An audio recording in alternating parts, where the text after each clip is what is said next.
সুপ্রিয় দর্শক, চলুন জানা যাক রংপুরের তাজহাট জমিদার বাড়ি সম্পর্কে। জানা গেছে বিংশ শতাব্দীর শুরুর দিকে মহারাজা কুমার গোপাল রায় তাজহাট জমিদার বাড়ির এই প্রাসাদটি নির্মাণ করেন।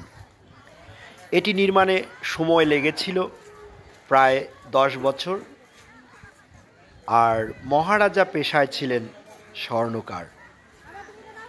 জনশ্রুতি আছে তার হাতে নির্মিত মনোমুগ্ধকর তাজ বা মুকুটের কারণেই এই এলাকার নাম হয়েছে তাজহাট।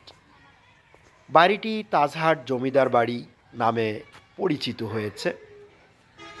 1984 থেকে 1991 খ্রিস্টাব্দ পর্যন্ত প্রাসাদটি রংপুর হাইকোর্ট তথা বাংলাদেশ সুপ্রিম কোর্টের একটি শাখা বা বেঞ্চ হিসেবে ব্যবহৃত হতো। প্রয়াত প্রেসিডেন্ট হুসাইন মোহাম্মদ এরশাদ বিচার বিভাগ বিকেন্দ্রীয়করণের লক্ষ্যে রংপুরে এই প্রাসাদে আঞ্চলিক বেঞ্চ স্থাপন করেন। 1991 সালে এই বেঞ্চ তুলে নেওয়া হয় হুসাইন মোহাম্মদ এরশাদ ক্ষমতাচ্যুত হওয়ার পর। 1995 সালে প্রাসাদটিকে প্রত্নতত্ত্ব বিভাগ একটি সংরক্ষিত স্থাপনা তথা স্থাপত্য হিসেবে ঘোষণা করেন। 2005 সালে এটিকে রংপুর জাদুঘরে রূপান্তরিত করা হয়। এখানে দশম ও একাদশ শতাব্দীর টেরাকোটা শিল্প, সংস্কৃত ও আরবি লেখা প্রাচীন পাণ্ডুলিপি, মুঘল সম্রাট আওরঙ্গজেবের সময়ের কুরআন, মহাভারত ও রামায়ণের পাণ্ডুলিপি, কালো পাথরের হিন্দু দেবতা বিষ্ণু মূর্তি দেখতে পাওয়া যায়।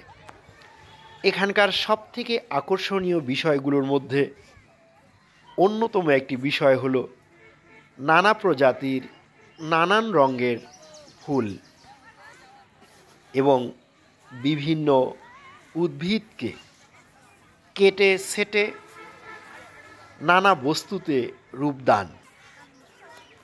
এই যে আমরা দেখতে পাচ্ছি একটা শহীদ মিনারে রূপ দেওয়া হয়েছে, তারপর মানুষের রূপ দেওয়া হয়েছে, এই যে একটা পিরামিডে রূপ দেওয়া হয়েছে। এই যে নানা রঙের ফুল এখানে আপনি আসলে দেখতে পারবেন, নানান রঙের ফুল দেখা যায় এখানে আসলে। এই যে একজন মানুষ, এখানে অনেক সুন্দর একটা নান্দনিক পার্ক এটি। এই যে দর্শনার্থীরা এসেছেন, ওনারা ছবি নিচ্ছেন, কেউ ভিডিও করছেন।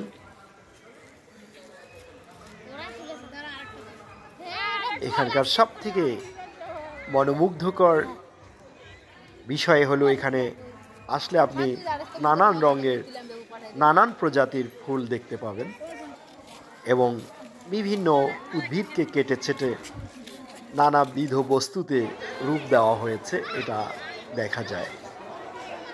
প্রাসাদের উপর থেকে চারদিক দেখলে অনেক বেশি চার্মিং মনে হয়, অনেক বেশি ভালো লাগে। দর্শনার্থীরা এখানে বছরের সব সময়ই, সব সিজনেই আসেন, ভিড় করেন বিনোদন নেওয়ার জন্য। এখানকার টিকিট মূল্য মাত্র 20 টাকা। এই প্রাসাদের দক্ষিণ দিকে বেশ বন আছে, পুকুর আছে, আপনি পুকুর পাড়ে বসে সময় কাটাতে পারবেন, বনের মধ্যে বসে সময় কাটাতে পারবেন। এখন এখানে শীতকালে অনেক এই পিকনিক করতে আসছেন, বিশেষ করে স্কুল কলেজের বিশ্ববিদ্যালয়ের শিক্ষার্থীরা পিকনিক করতে আসছেন। আমরা দেখতে পাচ্ছি এই যে গাড়িগুলো পার্ক করা আছে, এখানকার নিরাপত্তা অনেক ভালো। সব দিক থেকে পার্কটি একটি মনোমুগ্ধকর পার্ক।